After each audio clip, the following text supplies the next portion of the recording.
जळमटे अडाणीपणाची, अज्ञानाचा काळोख होता जळमटे अडाणीपणाची, व्यथा निराळीच होती स्त्रियांच्या जीवनाची.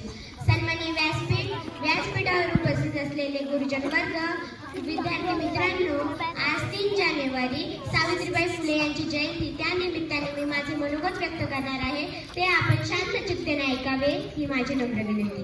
सावित्रीबाईंचा जन्म 3 जानेवारी 1831 रोजी आई लक्ष्मीबाई आणि वडील खंडोजी नेवसे पाटील यांच्या पोटी झाला.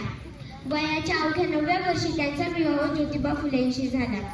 असंच एकदा ज्योतिबा फुले एका पुस्तकाच्या ढिगामध्ये काहीतरी लिहित होते. तेव्हा त्यांनी सावित्रीबाईंना बोलावले आणि म्हणाले की या पुस्तकावर काय लिहिलंय तेवढं वाच. तेव्हा सावित्रीबाई म्हणाल्या की मी अडाणी, मला कुठे वाचता येतंय.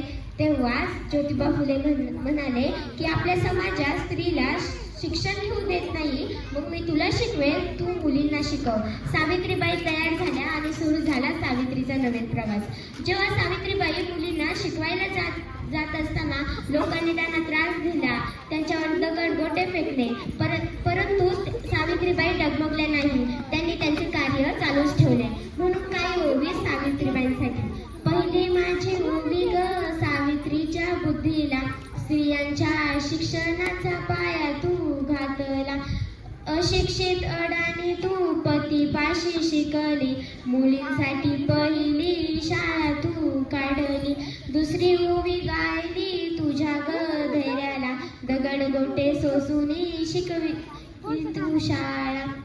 तिसरी माझी ओवी ग तुझ्या मोठ्या मनाला, फसलेल्या विधवेचा सांभाळ तू केला. आशा मान स्त्रीचा मृत्यू 10 मार्च 1897 रोजी झाला. आशा मान स्त्रीला माझे त्रिवार वंदन. धन्यवाद.